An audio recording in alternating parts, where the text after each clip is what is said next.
So these are the pillars that Satan has used to build his foundation on: sun worship and Baal earth worship. Also, you can see the Canaanite star and the star of Esau, Remphan.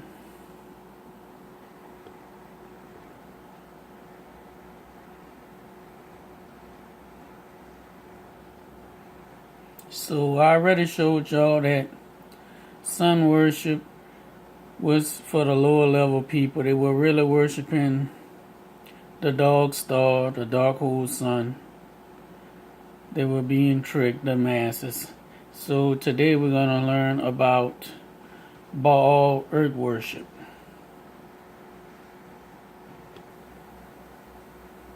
What secret obsession is shared by kings, popes, and presidents, Templars, Freemasons, and Founding Fathers, Renaissance masters, modern architects, and NASA? What has been encoded in art, architecture, and urban design, spanning the whole of recorded history up to the present time?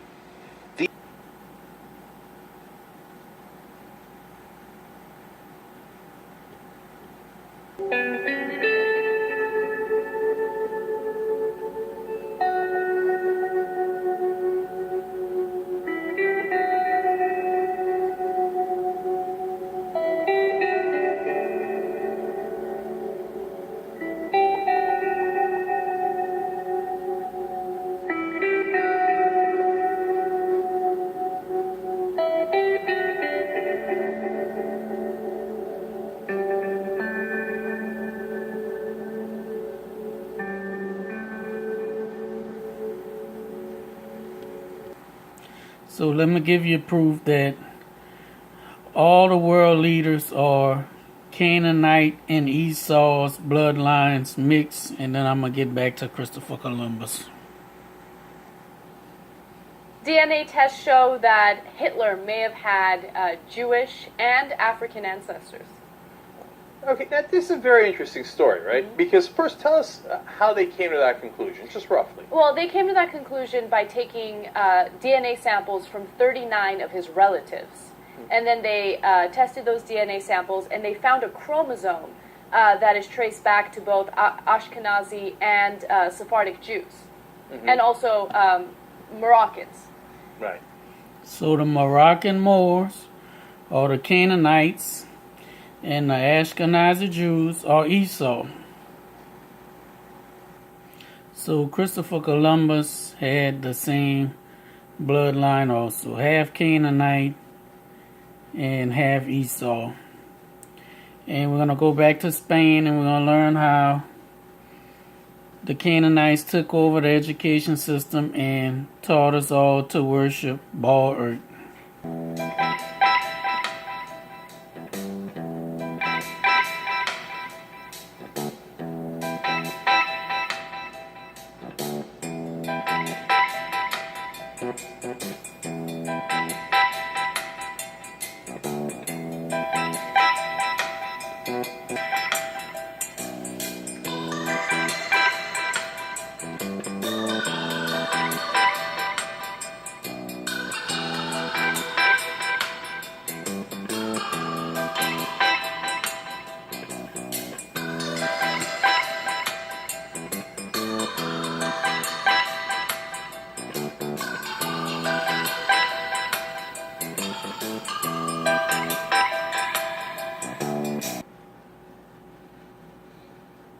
And I hope you see he's throwing up the devil sign on his right hand while they playing chess. Now, in this book, they talk about the head of wisdom, the Baphomet, the head of wisdom. Because see, Fremantle was one that said that the Knights Templars was started by the Moors. See, the Moors, while a lot of people don't know about the Moors were Egyptian priests that banded together on the last invasion of the Arabs of Muhammad. And they banded together and they took the banner of Islam, like you would say, the Republican Party or the Democratic Party. You have people, you have all kind of doctors, lawyers, so-and-so, under the Democratic Party. So they could take a religion as a party to do conquest. So because it was going to be a religion at that particular time, it was going to be a major religion in the world, because the other religions started to deteriorate based on time. You see, they knew that hieroglyphics was going to be lost until the 1800s. They banded together, took all this stuff up into Europe under Islam, you see, and they basically educated the European point blank, the complete shit. After they are responsible for the rise of Cambridge, Oxford, you see what I'm saying? And all the major universities in Europe, France or whatever, it's all based on the Moors. You see what I'm saying? How can they get it? The Dark Ages came, and all the stuff was lost. Whatever stuff they stole. You see, it was the most, so don't let nobody fool you. Education to the European is from one primary example, the Moors. It was there for 700 years. So all knowledge came from the serpent and the fallen ones, just like the Bible says, just like the serpent told Eve in the garden, if you eat the fruit, he would give you the knowledge.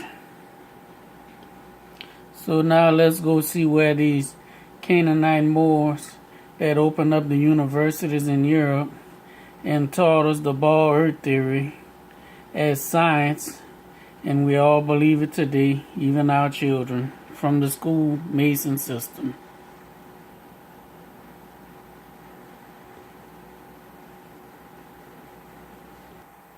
As Europe suffers, three great kingdoms are emerging in West Africa: Mele, or Mali, Ghana, and Songhai.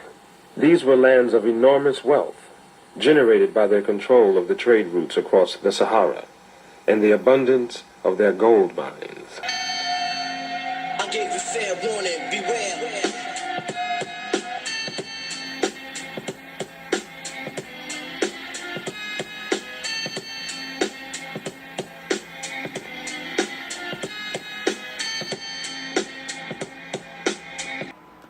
The star's size by noting that it was the smallest thing there is.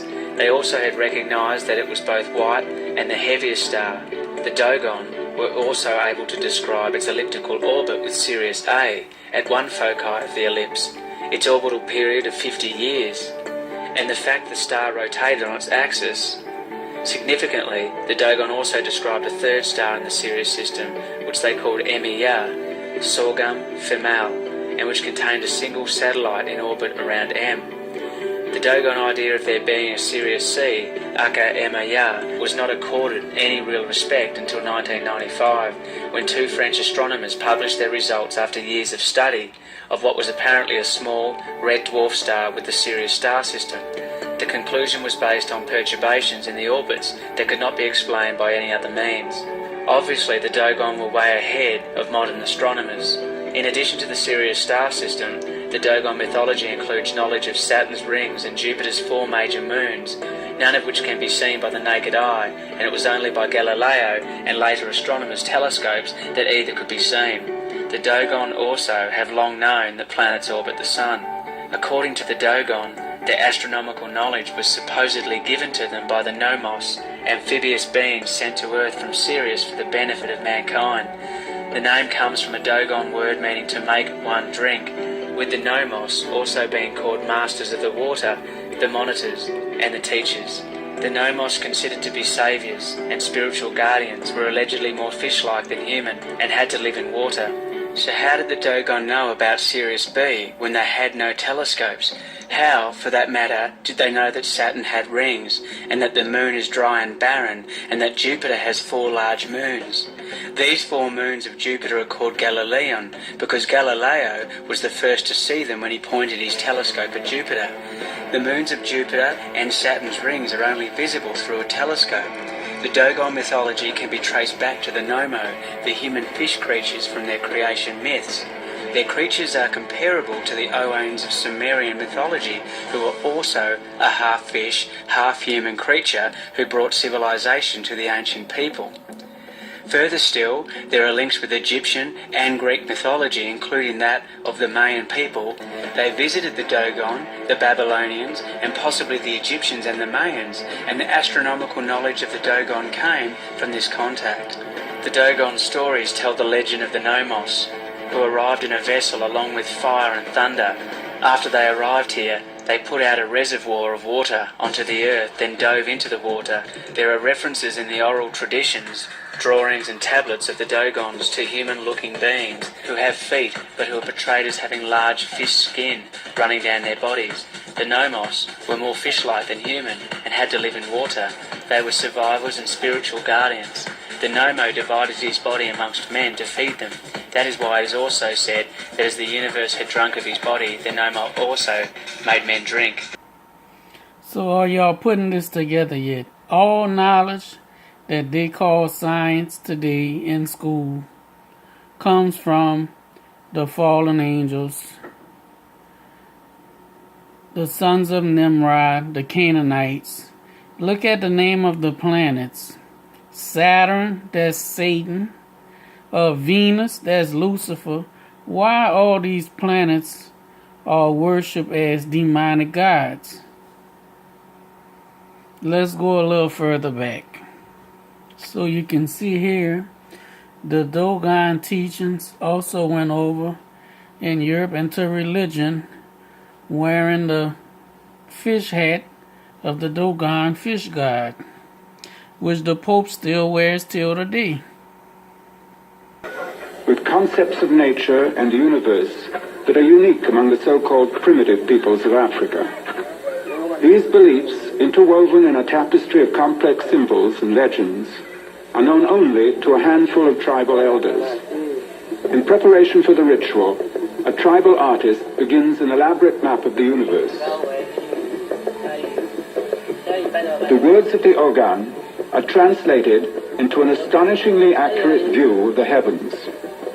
The planets of our solar system are shown in their proper orbits around the Sun.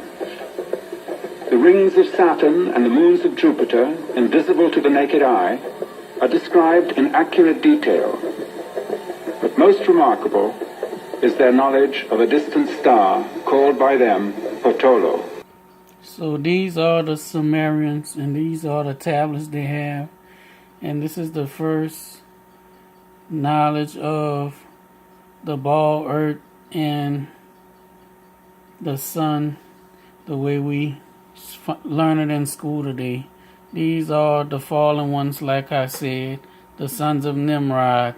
Come from the cradle of civilization, Mesopotamia, the Fertile Crescent itself. And we weren't even aware of the Sumerians altogether until more than 150 years ago, upon the discovery of a massive cache of clay and stone tablets in modern-day Iraq. And real quick, you can see here, they utilized cylinder seals to create these tablets. But at the ancient library of Ashurbanipal in modern-day Mosul, Iraq, they found more than 30,000 of these tablets, many of which were broken.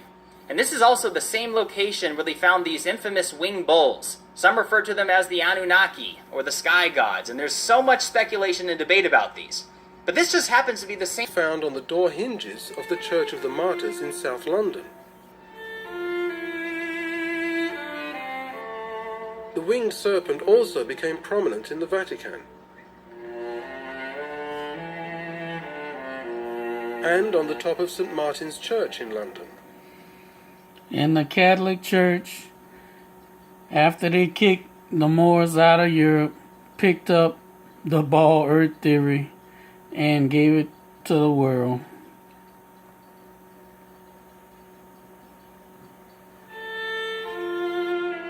The snake became a common symbol.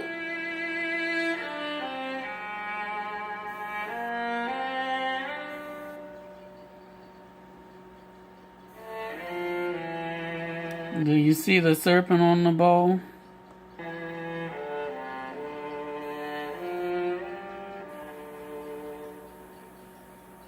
The pagan high priest, as the incarnation of the sun god, became the Pope as the vicarious Christ.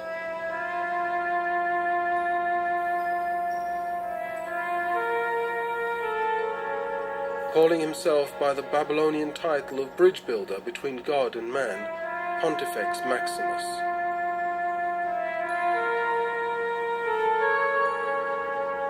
Perhaps the most damning evidence is the choice of titles within the Roman Catholic Church. Using the system of transliteration, that is, giving a number value to certain letters, which was originally developed in Babylon, we see the values of these titles. Of particular importance is the fact that the Pope, as the Vicar of Christ, also has the number value of 666. 666, the number not just of a system, but also of a man, the Pope. Every Pope has this title, this number. As if to confirm its roots, the papacy embraced the astrological system as its own.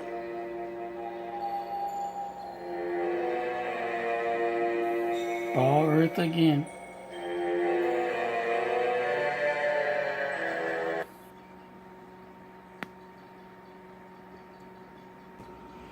So I hope y'all understood this.